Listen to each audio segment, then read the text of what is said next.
지금은 과학기술이 대단히 발달한 그런 시대입니다. 그러니 여러분도 대부분 휴대폰, 스마트폰 이런 거 사용하시죠. 그리고 여러분이 지금 이 자리에 우리가 이렇게 함께 하는 것도 여러분이 바로 이러한 그 온라인 기술, 이 기술 사용자라는 의미입니다.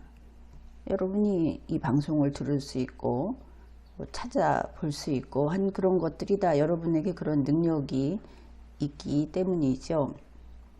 그런데 이러한 기술 발달, 이 기술이 이제는 여러분이 접할 수 있는 이런 그 영상이라고 할지 아니면은 신문 기사 이런 것까지 이제는 이 프로그램이 흔히 AI라고 이야기하는 프로그램이 작성을 하고 제작을 하는 그런 단계에 이르렀습니다. 그러니까 여러분이 지금 보고 있는 상당수의 영상이나 신문 기사 이런 것들은 사람이 만든 게 아니다. 이 리걸마인드 연구소 영상은 사람이 만든 거 맞습니다. 여러분이 잘 알고 있는 큼직한 언론사, 방송사 이런 데 나오는 것들도 요소에 그리고 대부분은 가장 중요한 그 내용이라고 할 것은 이미 온라인에 올라 있는 다른 기사들을 편집한 것, 주워 모아서 짜깁기 한 것, 이런 것임을 알아야 합니다. 이 리걸마인드 연구소에서는 독보적인 어떤 논리라든지 이런 게 나오죠. 그런데 다른 데서는 대부분이 똑같죠. 찾아보면 거기서 거기입니다. 물론 빨간색, 파란색하고 구분은 좀 된다고 하더라도 각각의 진영 내에서는 같은 내용들이 그 복사해서 카피해서 다시 붙이기 이런 상태라고 볼 수 있습니다. 그러다 보니 뉴스가 넘쳐나지만 그리고 주의 주장을 다룬 글이 넘쳐나지만 실제로 그 내용, 독창성은 오히려 더 축소됐고 그 제대로 된 내용이 없다. 그런 생각을 해야 할 겁니다. 이거는 여러분에게 너무 어려운 것을 요구하는 것이 아닌가 싶기도 한데, 왜냐하면 이런 상황에서 우리 국민 상당수, 이러한 현재의 기술을 누리는 소비자 상당수는 사람이 그것을 만들었는지 AI가 만들었는지 남의 것을 베껴온 것인지 이런 구분을 못하는 상태입니다. 사실 그 능력은 과거에 아주 옛날에 대학을 나왔다, 박사학위가 있다, 아니면 교수다, 또 정치를 수십 년 한 사람이다, 이렇게 여러분이 전문성을 표현하는 단어가 있죠.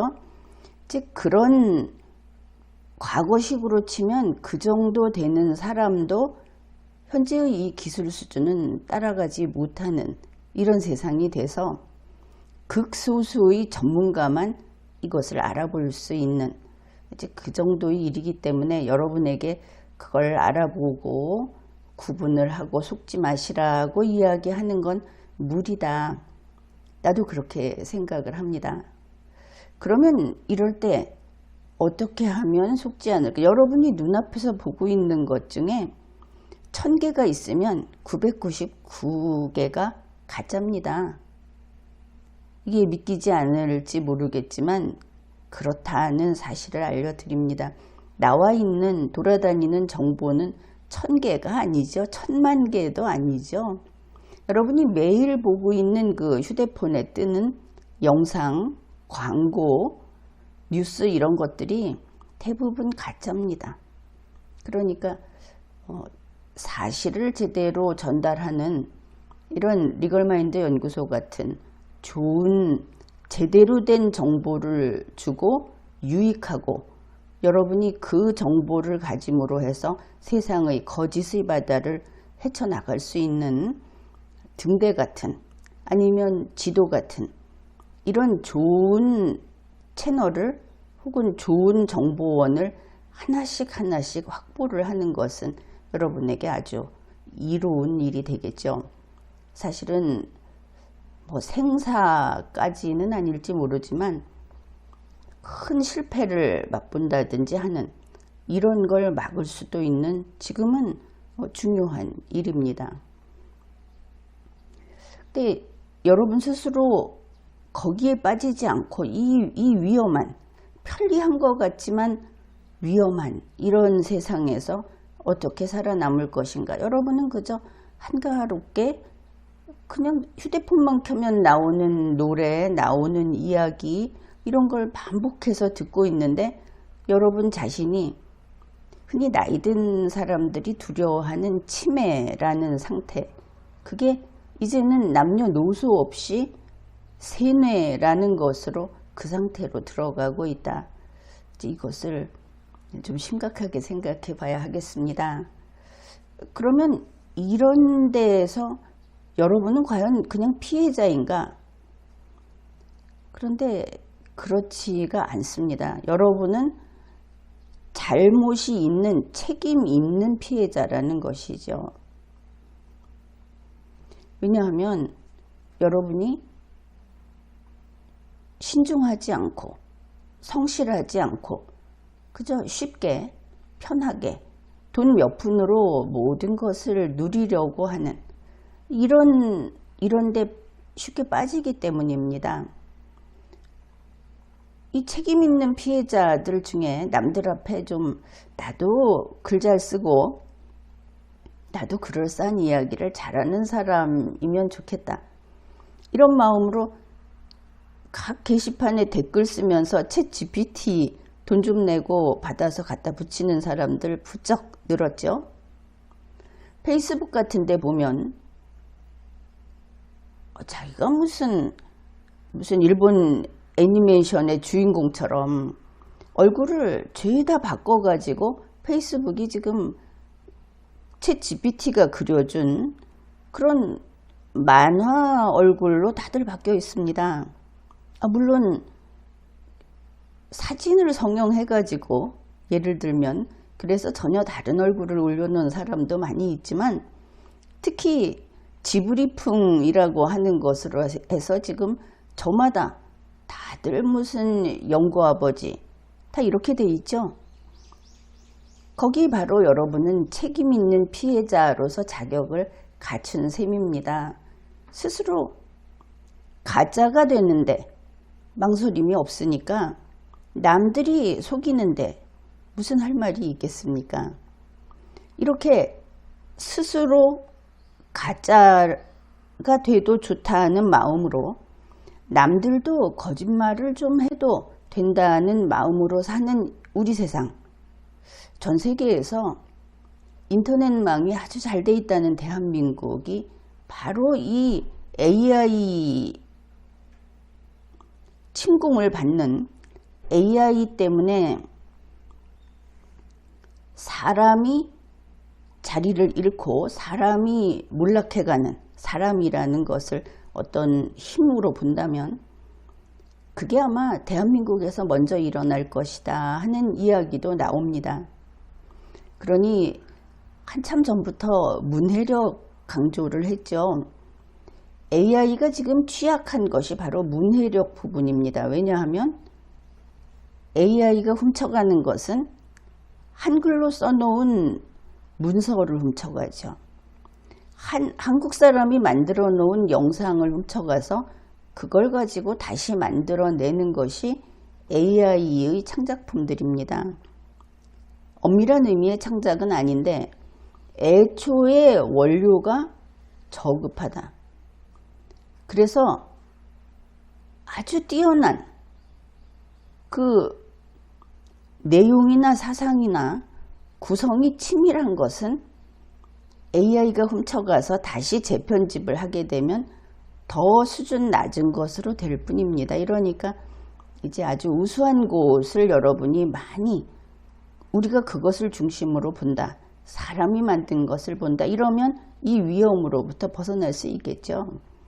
그런 겁니다. 그런데 이 문해력이라는 것이 여러분이 스스로 거짓으로 난채를 하고 밖에 가짜의 바다에 있고 이 사이에 이게 돌고 돌면서 이익이 이 사이에 떠돌다 보니까 대부분이 가짜입니다.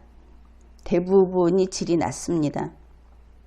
그러니까 이게 이제는 정통 언론 방송사에까지 이게 들어간 것이죠. 정통 뭐 드라마 같은 이런 데 들어가고.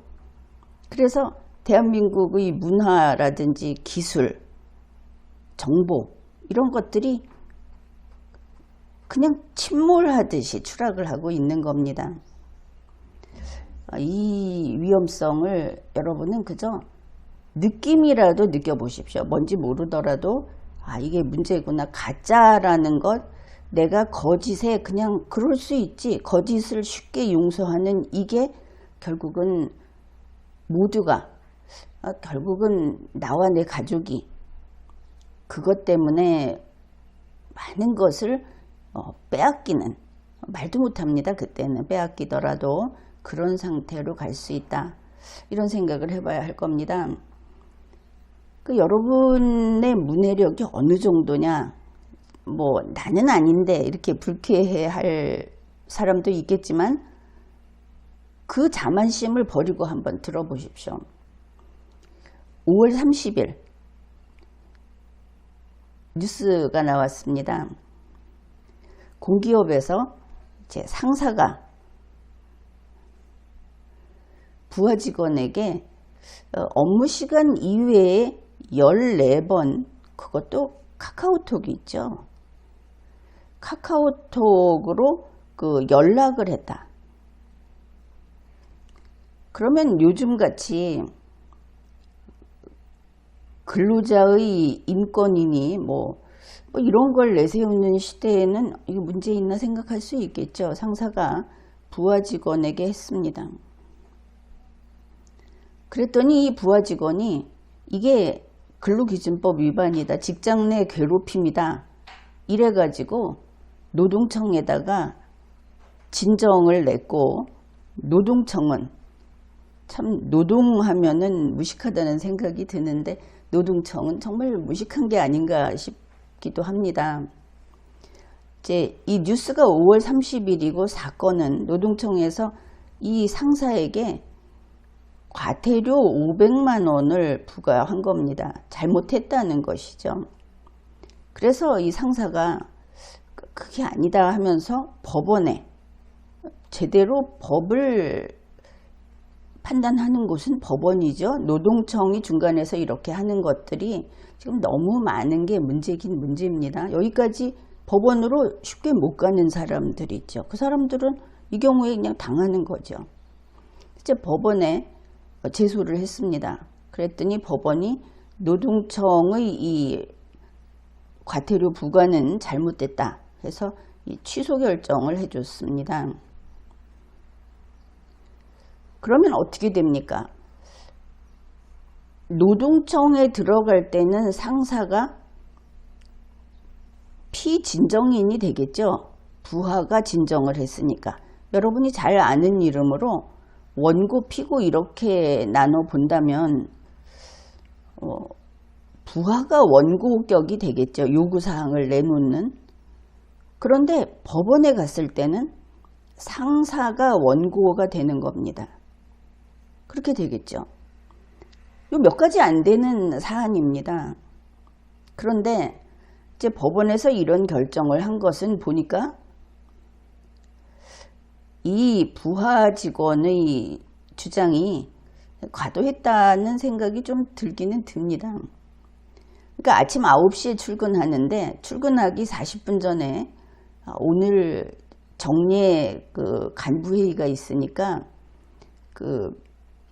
그래서 그런데 뭐를 어떻게 하면 됩니까? 이게 어딥니까? 이런 식의 카카오톡을 보냈다는 것이죠. 상사가 아마 좀 미리 준비를 하고 부지런한 성격이 아니었나 싶은데, 뉴스에 나온 그 카카오톡 메시지를 보면 주일에 연락드려서 죄송합니다. 그렇지만 이거는 어떤가요? 또 감사합니다.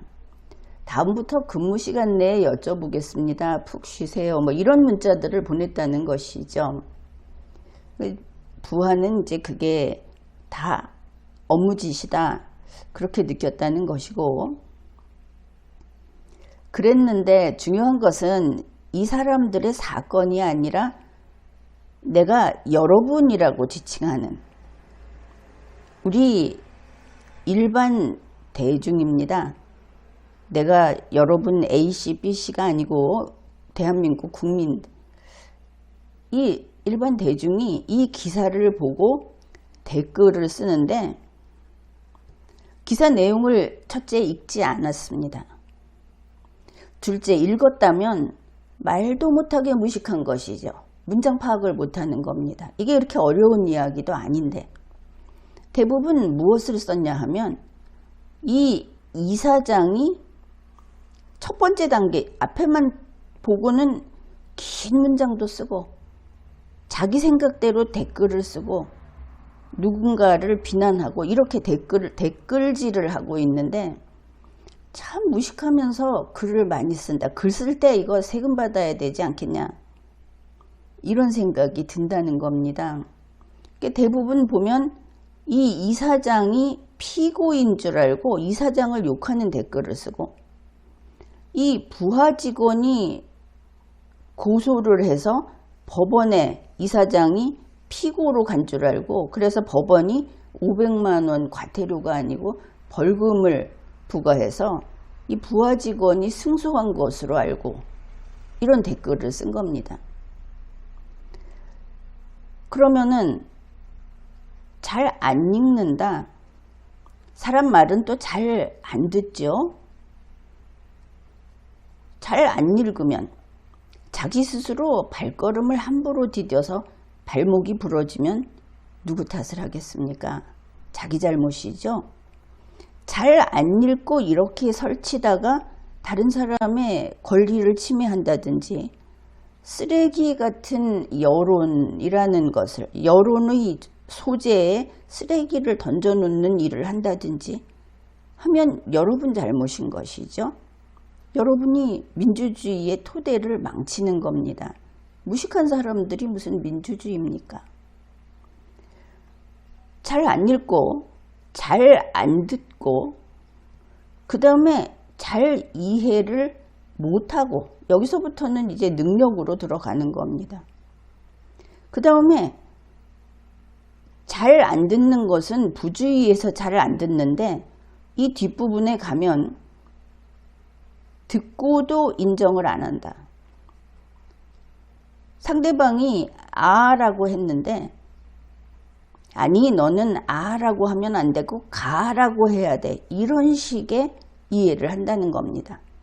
이해가 아니라 이 정도면 그저 바보가 되겠죠. 이런 사람들이 지금 인터넷 여론조사에 응하고 인터넷 활동을 하고 선거에서 투표를 하고 뭐 이러는 겁니다. 우리 리걸마인드 연구소에서 이런 영상 올려놨습니다. 이재명의 사상과 한중전쟁. 그러면 이재명의 사상, 그거 너무 어려워 이랬는지 모르겠고, 그거 내가 알아서 뭐해, 이재명인데. 아니면 이재명 욕하는 것 같으니까 안 봐야지, 이게 스스로 귀를 막는 것이죠. 스스로 무식해지는 겁니다. 그리고 주한미군은 점령군이라는 인식으로는 위험하다. 이재명 후보가 주한미군은 점령군 이야기했죠. 그러면 이게 국가안보와 관계해서 중요한 내용이구나 이러고 해야 되는데 안 읽죠. 안 보죠. 안 본 사람을 이야기하지는 않겠습니다. 그런데 와서 댓글을 씁니다. 이것처럼. 댓글을 뭐라고 쓰냐면 미군 철수 안 한다는데요. 미군이 그랬어요. 한국 정부 허락 없이 미군 재배치 못 한다는데요. 이런 식의 글을 씁니다. 어디서 이제 주워 듣고 주워 보고. 그거 아닙니다. 미군 철수 안 한다고 한 미국 공식 입장은 없습니다. 오히려 할 수 있다가 되겠죠. 한국 정부 허락 없이 미군 재배치 못한다고 하는데 허락이라는 말에 바로 맹점이 있고 거기에 속임수가 있는 겁니다. 이러고 있습니다. 리걸마인드 연구소에서 보내는 영상은 집중해서 보고 3번, 4번, 5번 반복해서 봐라. 이러니까 되지도 않는 다른 방송에서 그 말을 따라 하는데 그런 허접 쓰레기를 들여다보고 그거를 보면서 참선을 하고 이럴 필요는 없습니다. 그런데 리걸마인드 연구소의 영상은 한 번 보고 다 이해하면 다시 보라 이야기 안 합니다. 근데 안 되니까 계속 보고 또 봐라. 그러면 하다못해 이런 쓰레기 보는 시간이라도 절약이 되지 않겠느냐. 뭐 끝에는 그런 마음까지 드는데 이게 이렇습니다. 또 다른 영상은 이재명은 바이든일까? 이런 영상이 있습니다. 이거 보고 무슨 생각했습니까? 이재명이 왜 바이든이야 이랬습니까? IQ 60입니까? 여기에 포항공대는 울산에 있어요. 제목이 있습니다. 이렇게 넣습니다. 그랬는데 이거 안 보고 댓글 쓰죠. 심지어 이런 사람도 있습니다. 아, 포항공대는 울산에 있구나. 그럴 리가 있겠습니까? 포항공대는 포항에 있겠지. 이재명이 왜 바이든이겠습니까? 그러면 아, 이게 이재명 후보가 뭔가 문제 발언을 했구나. 그게 문제가 되는구나. 그렇게 생각을 해야 하겠죠. 그런데 안 봅니다. 가서 이재명 욕하는 영상 보는데 욕해서 뭐 하려고 그걸 봅니까? 이재명 씨가 욕 들으면 이재명 씨 욕하는 걸 여러분 둘러앉아서 들으면 욕하는 사람 1표, 듣는 여러분 1표, 그래서 2표가 이재명 안 찍으면 뭐 세상이 바뀝니까?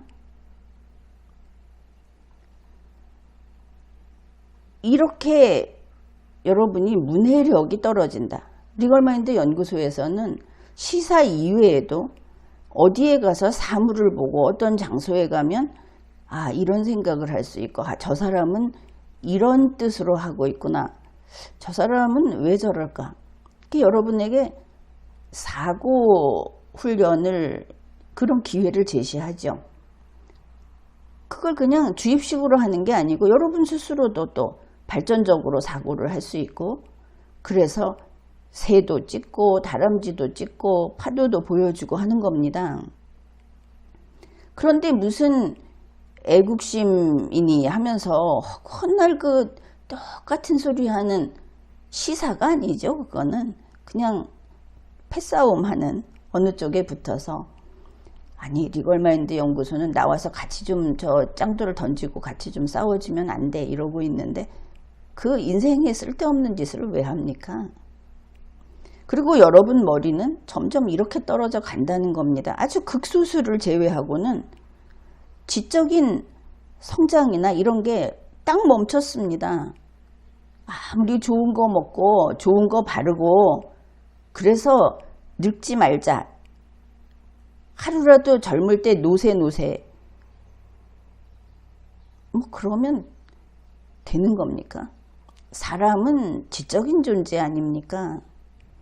이렇게 문해력이 떨어지니까 과거에 무슨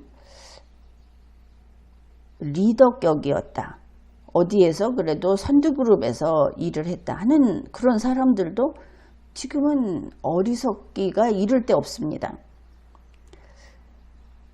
이런 사람들이 선거 전국에서 아니면 앞으로도 계속 어떤 여론조사라든지 또 여론을 물어서 자기들이 원하는 정책을 펴가려고 하는 정권들, 모든 정권은 그런 면이 있죠. 그들의 도구로 전락할 수 있다는 생각을 해야 합니다. 여러분이 알고 있는 정규재라는 사람이 있습니다.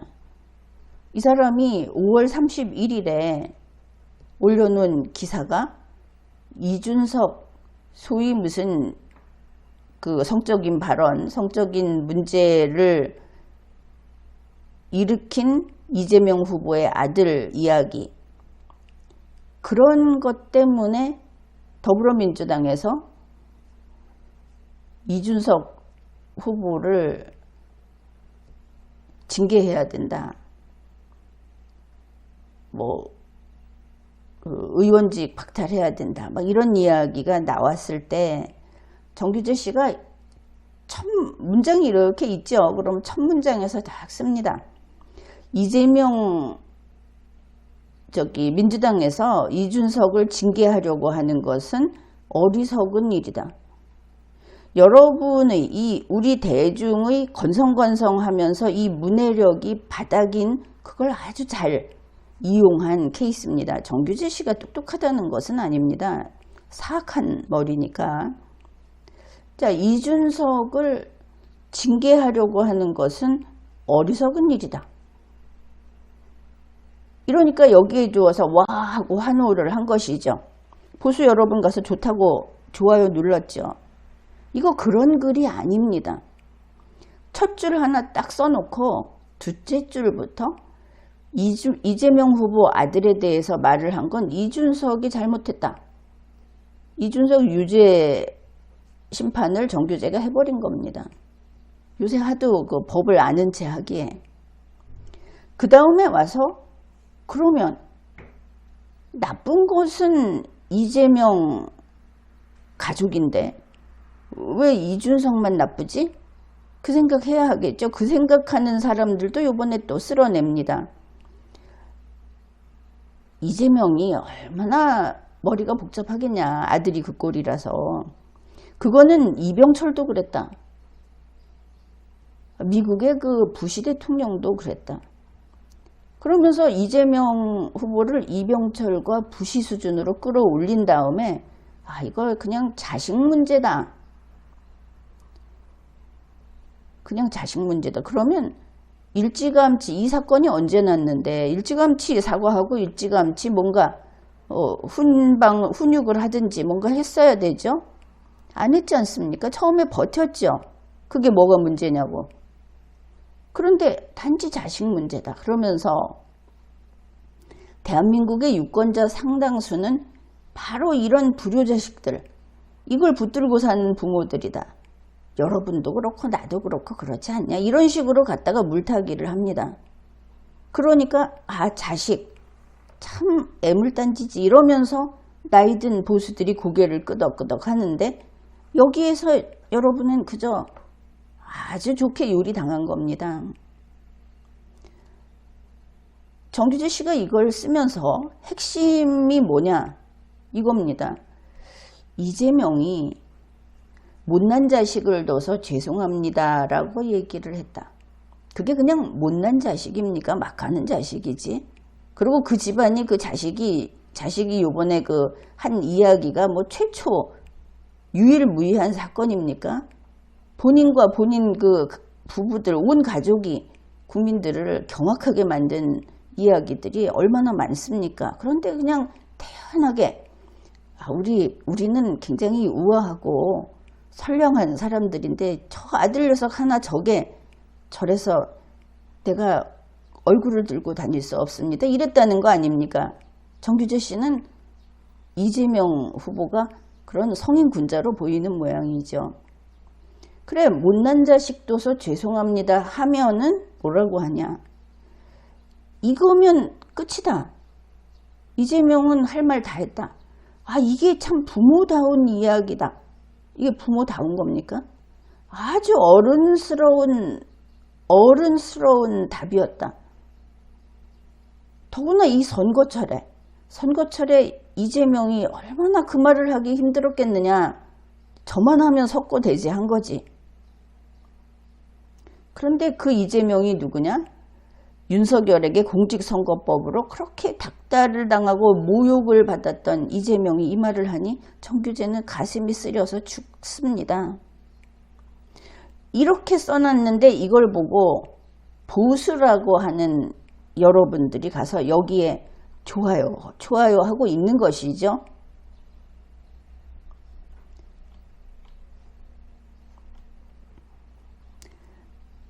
정규재 씨가 요새 민주당의 파리채 노릇을 하느라고 이재명 민주당에 뭐 갖다 헌납할 게 없나. 아직도 내가 보수인 줄 알고 나를 따르는 저 노인들, 이 노인들을 어떻게 좀 상납할 수 없나. 이러고 참 머리를 짜내고 있는 것 같은데. 그러면서 사법부를 대구 공격을 하죠. 이게 5월 31일인데 5월 28일에는 이재명 민주당에서 대법 건수 늘리겠다고 했다가 혼쭐이 났죠. 그러니까 100명으로 늘리겠다 이러다가 뭐 30명 늘리겠다 지금 이러고 가고 있는 거 아닙니까? 근데 이걸 가지고 조선일보를 공격하면서 보수를 통째로 공격하는 거죠. 무지한 자가 다른 사람들을 가르치려 든다고 할까? 그런 일이 벌어지고 있는데 이 보수들은 계속 거기를 드나듭니다. 습관대로 가는 것이죠. 아, 정규재는 친박이었어. 정규재는 박근혜 대통령이 탄핵 심판받을 그 어려운 시기에 유일하게 거기 찾아가서 인터뷰를 했던 사람이야. 이게 좋은 일입니까? 박근혜 대통령 때문에 정규재가 아무리 잘못해도 받아주고 받아주자. 그러고 있는 것이죠. 왜 자꾸 다른 데 넘어간 사람한테 가가지고 이용을 당하느냐. 정규재가 투표하지 말라고 하면 안 할 겁니까? 그래, 5월 28일에 이 사람이 한 말이 미국, 영국, 호주, 일본 자유민주주의 국가들이죠. 여기는 대법관 수가 몇 안 됩니다. 9명, 10명 뭐 이렇죠. 이게 틀렸고 독일, 프랑스, 중공 여기 봐라. 100명, 300명도 있다. 이거 100명 늘리겠다는 게 뭐 잘못이냐 하고 이야기를 하는데 독일은 어떤 과거가 있습니까? 나치 독일. 프랑스는 어떻습니까? 지금도 유명하죠. 파리 코뮌에서 시작된 그리고 민중혁명으로 점철된 프랑스는 지금도 정부 체제가 안정이 되어 있지 않습니다. 그 다음에 중국 공산당 정권 문화대혁명에서 지금까지 온 곳입니다. 그거 따르자고 선동지를 시작했다. 그러니 정규재 씨가 이재명 민주당, 이재명 후보에게 가더니 이제는 반미까지 나서는구나. 반미 친공으로까지 가는구나. 이렇게 보이는 겁니다.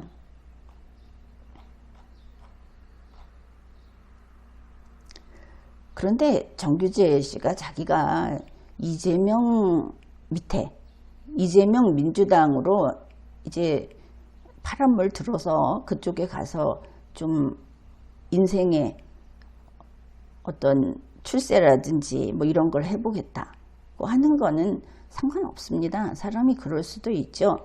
그렇게 갔다고 배신자니 전향자니 변절자니 하는 게 아닙니다. 정규재 씨에 대해서 무슨 일이 있을 때마다 지금 그 자리에서 방을 빼지 않으려거든 그 입 다물어라 하고 지적을 하는 이유는 바로 그것이죠. 소위 프락치질을 하고 있기 때문이다. 이 프락치라는 개념이 한국에서는 어떤 사람이 다른 집단에, 자기하고 반대편 집단이 되겠죠. 여기에 그 비밀을 탐지하든지 뭔가 하려고 그 목적 때문에 신분을 숨기고 숨어 들어가서 여기서 활동을 하는 사람을 가리킵니다. 정규재 씨는 그런 건 아니죠. 그런데 정규재 씨가 하는 것은 뭐냐 하면 원래 보수였다. 사람들이 보수라고 알고 있습니다. 그런데 지금 나는 이재명에게 간다고 했죠. 보수를 떠난 겁니다. 이재명에게 계몽돼서 이재명을 위해서 이 과거의 집이었던 보수를 공격하는 사람이죠. 이거는 비판이 아닙니다. 이 단계가 됐을 때는 이재명에게 계몽된 자가 보수에 앉아서 보수를 집을 부수고 있는 겁니다. 내가 전에 이야기를 했죠. 보트가 있습니다. 보트에서는 비판을 하고 사실은 위험해 보인다는 공격을 하기도 하지만 그게 바로 보트 안에 앉아서 총알을 발사하는데 비유를 합니다. 총알을 발사해라. 그래도 좋은데 물 밑에 여기는 하지 마라 하면 가라앉으니까.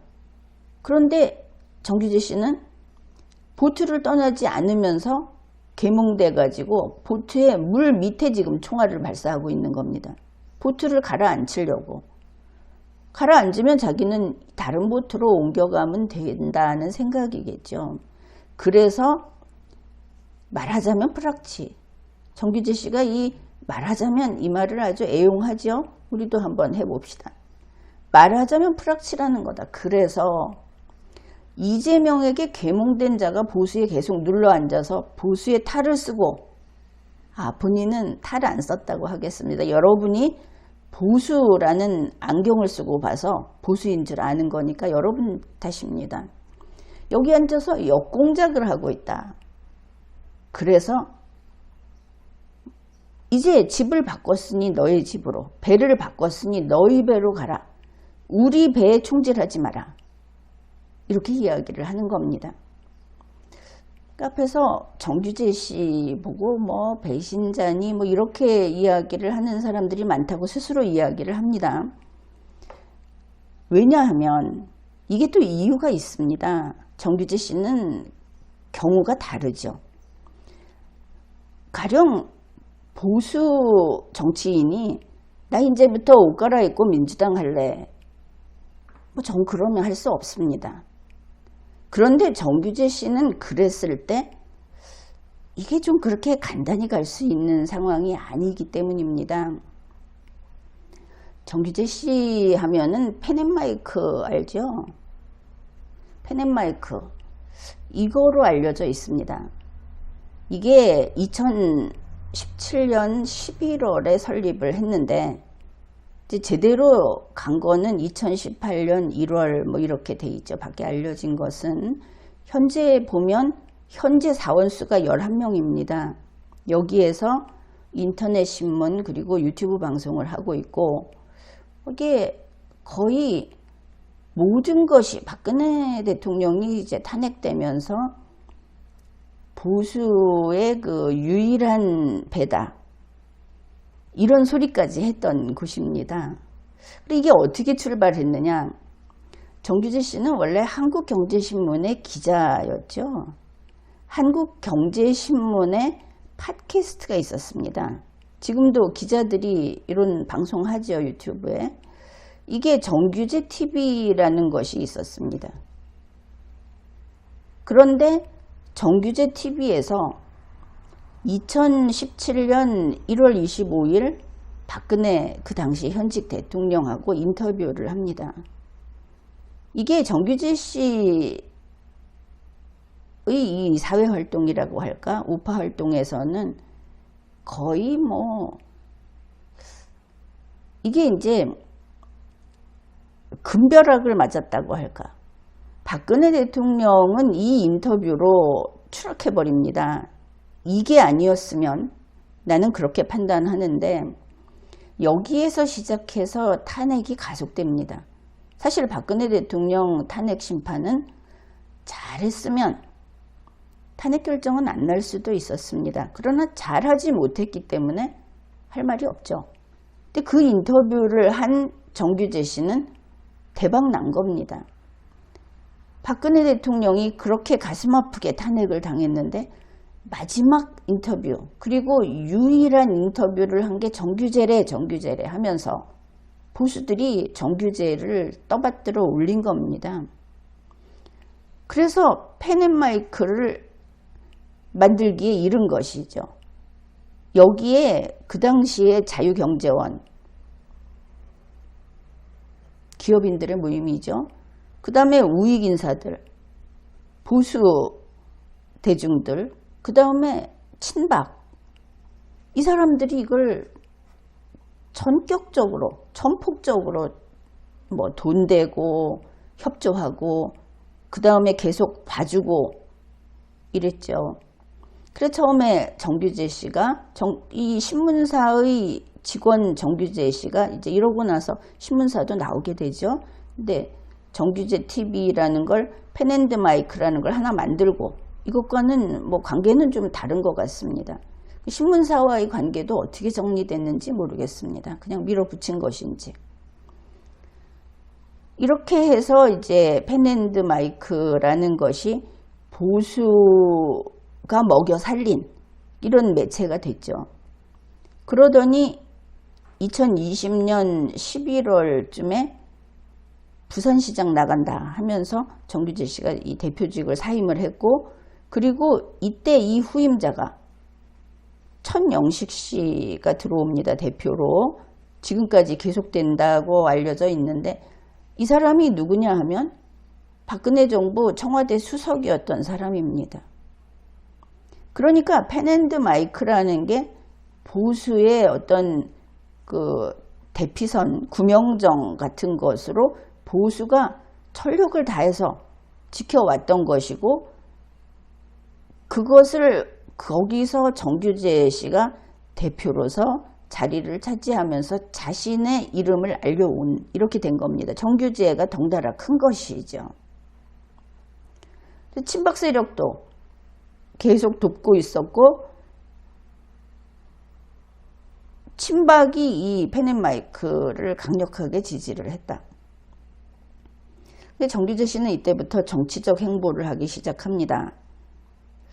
뭐 나중에 보면은 그 2021년에 개혁자유연합이라는 창준이 당까지 못 갔고 창당준비위원회를 만들고 뭐 그러는 과정에 이제 자유한국21이라는 고용주 전 방송문화진흥회 이사장, 뭐 김병관, 김서구, 이서구, 하형규, 그 전군 구국동지연합회장, 뭐 이런 사람들이 참가한 자유한국21하고 이제 이 보수 쪽의 정당을 여기서 만들 거다 했는데 자유한국21이 이거 흡수했죠. 아무튼 그렇게 됐습니다. 사실 정규재 씨 쪽에는 그 김대호 씨라고 그 원래 좌측이죠. 사회디자인연구소장. 이 사람이 또 문재인 대통령이나 그 이전에 또 얼마나 그 좌성향으로 그 강하게 활동을 했습니까? 이제 이 사람하고 정규재 씨 쪽. 그래서 이제 두 당이 합당을 해가자고 했는데 합당을 합니다. 자유민주당, 지금 자유민주당으로 정규재 씨 쪽의 창준이가 흡수가 되는데, 물론 그 과정을 밖에서 이제 잘 들여다본 사람들은 알고 있죠. 그 흡수되는 과정에서 한 번쯤에 날치기라고 할까, 그냥 자유민주당에 흡수돼 버립니다. 왜냐하면 본인이 무능해서 정당을 어떻게 만들고 당은 정당법이 어떤지에 대해서 제대로 대비를 못해서 그렇게 된 거죠. 그렇게 되고, 그러니까 이 정규재 씨는 한국경제신문에 들어가서 거기서 양분을 받고 박근혜 대통령 인터뷰를 하고 이 보수 쪽에서 이런 지지와 지원으로 결국 보수의 스피커로서 한 자리를 차지한 인물입니다. 그런데 이제 지금에 와서 보수당이라고 하는 곳에서 대통령이 비상계엄 선포를 하고 탄핵이 돼서 이렇게 된 상태에서 보궐 대통령 선거를 하게 되니까 이건 뭐 그냥 패배다. 이재명이 그냥 앉아서 주워먹는 선거다라고 다들 처음에 그렇게 이야기했죠. 그러니까 지금 상황에서 뭐냐면 보수에서 이렇게 키워놨더니 이재명 품속으로 달려가 안긴 인물이다. 이렇게 보이죠. 이런 경우는 배신자 소리 나오는 겁니다. 들어도 싼 거죠. 그런데 말하자면 프락치는 뭐냐. 그래 놓고서 이재명 품속에 달려가서 안겼으면 그냥 가시라. 그쪽에 가면 되는데 계속 보수의 빨대를 꽂고 이재명 민주당의 일개미 노릇을 하고 있다. 보수를 망치고 보수의 그 간등간등한 그 구명보트 이걸 물밑에다 대고 총질을 하고 있다. 이러니 두고 볼 수가 있겠습니까? 그러면 정규재가 보수의 아버지다. 좌파들이 그러죠. 보수의 대표적인 원로다. 그거는 정규재 씨가 그렇게 보이고 싶은 것이고, 그 과정에서 보면 미디어워치의 변희재 대표는 뭐 거기에 나온 기사입니다. 정규재의 흑역사, 말로 할 수 없는 그 흑역사를 짚고 공개하면서 정규재는 보수 개혁의 주체가 아니고 객체다. 이런 말을 합니다. 스스로 개혁의 대상이다 이런 것이죠. 2021년에는 전광훈 목사가 이 펜앤드 마이크를 인수 추진하고 있다는 보도가 쫙 뿌려졌습니다. 물론 즉시 펜앤드 마이크에서 그거 오보다라는 기사를 내기는 했는데 마쿠에서 무슨 일을 하다 삐끗했는지 알 수는 없는 일이죠. 이런 그저 신문사에 다니던 사람도 엄청난 일들을 하고 있죠. 정치라는 것이 참 그렇게 살벌하다 싶습니다. 지금 정규재 씨가 5월 28일에 반미 친중공 이것까지 나왔다고 했는데 조금 더 이상한 것이 5월 28일에는 드디어 노무현 전 대통령 찬양까지 하고 나섰다. 그것도 보수 쪽을 욕하면서. 이러니까 말하자면 프락치. 이렇게 말할 수밖에 없죠. 자, 정규재 씨가 써놓은 글이 뭐냐 하면 고 노무현이 이명박 대통령 당선의 1등 공신이라는 사실은 아는 사람이 그다지 많지 않다. 이 1등 공신이라는 말을 이렇게 쓰면 안 됩니다. 둘이 마치 무슨 협잡이라도 한 것처럼 썼죠. 말하자면 프락치니까. 그런데 사실 정규재 씨가 비난하는 것은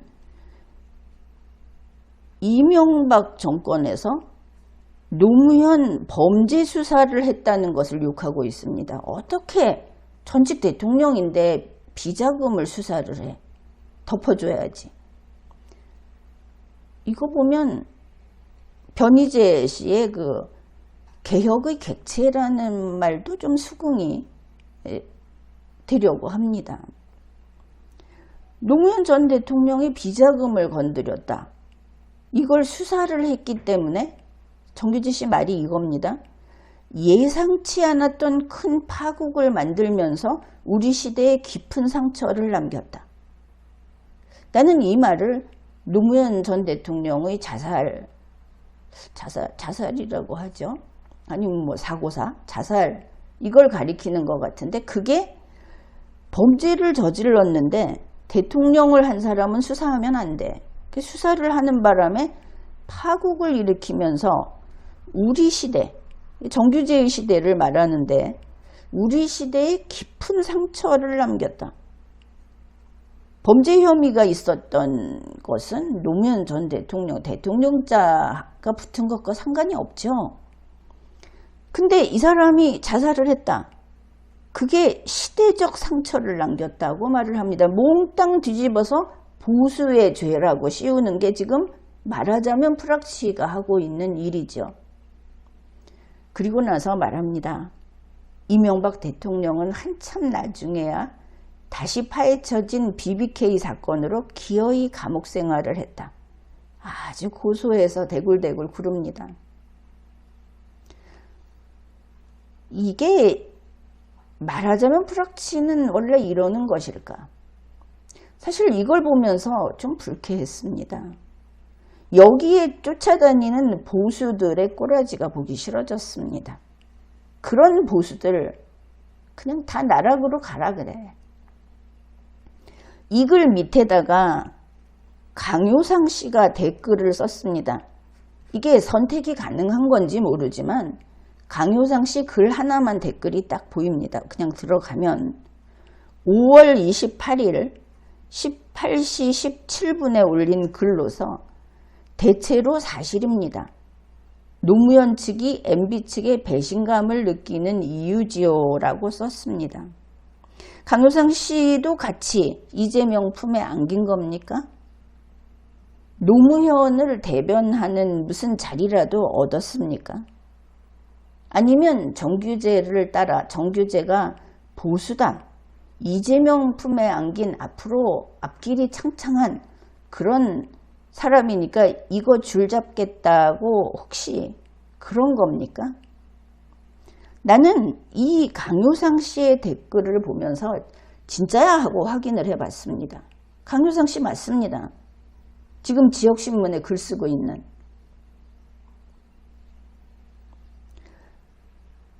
정규제 씨 이 글은 말하자면 프락치의 미션 수행입니다. 거기다 이런 댓글을 다는 겁니까? 몰라서 그랬습니까?